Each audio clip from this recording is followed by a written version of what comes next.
Hello everyone, good morning all of you, welcome. आज की इस क्लास में हम क्लास नाइन्थ, आप यहाँ पे देख सकते हैं नाइन्थ क्लास का जो इंफॉर्मेशन टेक्नोलॉजी आईसीटी का जो पेपर है ना, उसका सॉल्यूशन हम यहाँ पे करने वाले हैं क्लास नाइन्थ के लिए और सूचना प्रौद्योगिकी। तो ये आपके हाफ ईयरली एग्जाम में बिल्कुल बहुत हेल्प करेगा। आपकी इंपॉर्टेंट क्वेश्चन से आपकी परीक्षा में आ सकते हैं और ये परीक्षा का जो पेपर है इसका सॉल्यूशन हम यहाँ पर करेंगे। अगर आप पूरे में से पूरे नंबर लाना चाहते हैं, ध्यान रखिएगा, तो इस पेपर को पूरा का पूरा देखिए, कहीं पर भी स्किप करने की कोशिश मत करिए। हम इस पूरे पेपर का सॉल्यूशन करने वाले हैं और साथ ही साथ मैं आपको ये बता दूंगा कि इसकी पीडीएफ जो है वो आपको कहाँ से लेनी है। ठीक है, मैं आगे आपको बताता हूँ, तो आप इसे स्किप बिल्कुल के मत करिएगा, पूरा देखिएगा पेपर। तो देखिए, यहाँ पर हम करेंगे सभी प्रश्न हल करने अनिवार्य हैं और प्रश्नों के सामने अंकित है, जैसा कि आप देख सकते हैं यहाँ पे दिए हुए हैं। ठीक है, प्रत्येक प्रश्न का अंक।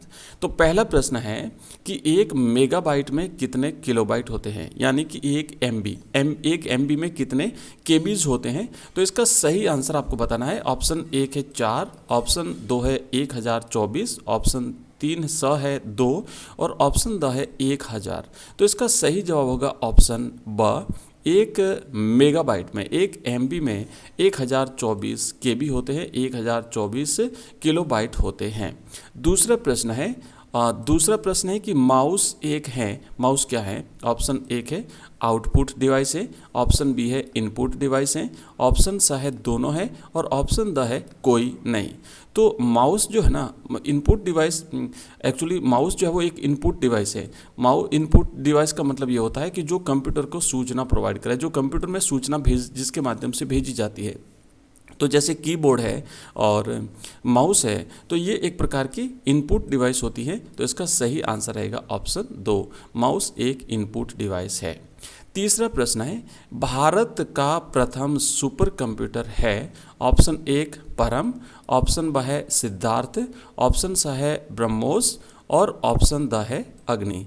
तो इस प्रश्न का सही जवाब रहेगा कि भारत का प्रथम जो सुपर कंप्यूटर है वो है परम 10,000 है ना, भारत का। ऑप्शन अ इसका सही जवाब है। भारत का प्रथम सुपर कंप्यूटर परम 10,000। अब देखिए, परम लिखा हुआ है तब भी आपको यही राइट करना है, ऑप्शन इसका अ सही है। नेक्स्ट प्रश्न है चौथा प्रश्न है कि कंप्यूटर में फंक्शन की कितनी होती हैं। तो कंप्यूटर में फंक्शन की मतलब जो एफ वाली कीज़ जो होती है ना, F1 F2 F3 F4, तो ये टोटल इनकी संख्या कितनी होती है आपको बताना है। 10 होती है, 8 होती है, 12 होती है या फिर 17 होती है। तो इसका सही जवाब रहेगा ऑप्शन स, जो फंक्शन कीज़ होती हैं वो टोटल 12 होती है। तो राइट आंसर है इसका ऑप्शन स। दोस्तों, मैंने आपको बताया था कि मैं आपको बताऊंगा कि ये जो पीडीएफ है आपको ये कहाँ से प्राप्त करनी है। तो हमारा टेलीग्राम चैनल है, इस वीडियो के डिस्क्रिप्शन में लिंक दिया हुआ है, आप वो टेलीग्राम चैनल ज्वाइन कर लीजिए, जहाँ पर आपको जो है ये जो पेपर है इसकी कंप्लीट पीडीएफ आपको मिल जाएगी और इसके अलावा बाकी जो आपके पेपर्स हैं उसका भी सॉल्यूशन वहाँ पर आपको मिल जाएगा। तो आप हमारा टेलीग्राम चैनल ज्वाइन कर लीजिए।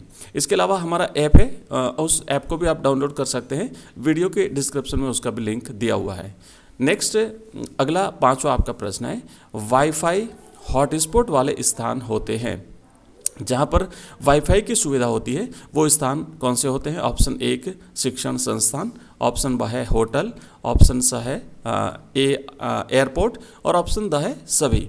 तो देखिए, ये सारे के सारे जो स्थान है ना, शिक्षण संस्थान है, उसके बाद होटल है, उसके बाद एयरपोर्ट है, तो इन सभी स्थानों पर क्या होता है कि आपको वाईफाई की सुविधा जो है वो मिल जाती है। तो सही जवाब रहेगा इसका ऑप्शन द। नेक्स्ट आगे बढ़ते हैं। अब देखिए, मैं आपको पेपर दिखा देता हूँ, इसका कंप्लीट सॉल्यूशन हम वहाँ पर आपको अवेलेबल करा दूंगा। फटाफट से पेपर देख लीजिए, आपके परीक्षा में पूछे जा सकते हैं। पहला प्रश्न, नेक्स्ट छठा प्रश्न है कि कंप्यूटर की सीमाएं क्या है। लिखिए, सीमाएं का मतलब इसकी कमियाँ क्या क्या है ना, तो कई सारी कमियाँ अपन लिख सकते हैं कंप्यूटर में। और उसके बाद मेमोरी कितने प्रकार की होती है उनके नाम लिखने हैं। 5-5 नंबर के क्वेश्चन हैं आपके और बिल्कुल सिंपल सा पेपर है, आप इसे आराम से जो है वो पढ़ लीजिएगा और इसको आपको एग्जाम में आपकी हेल्प हो जाएगी। अगला प्रश्न है, ब्लूटूथ के उपयोग लिखिए, कोई 4 उपयोग लिखने हैं। उसके बाद आप लिखेंगे कि इंटरनेट के माध्यम से खरीदारी को क्या कहते हैं, इससे क्या लाभ है। इंटरनेट के माध्यम से जो अपन ऑनलाइन परचेजिंग जो करते हैं ना, तो उसके बारे में आपको यहाँ पे बताना है। इसके बाद यहाँ पर एक डिजिट दिया हुआ है, इसको दशमलव संख्या पद्धति में बदलिए, है ना। इसे डेसिमल आपको जो सिस्टम नंबर है उसमें आपको इसे बदलना है। उसके बाद में साहित्यिक चोरी क्या है और इसे कैसे रोका जा सकता है। निम्न पर टिप्पणियाँ लिखिए, निजता यानी प्राइवेसी और प्रामाणिकता।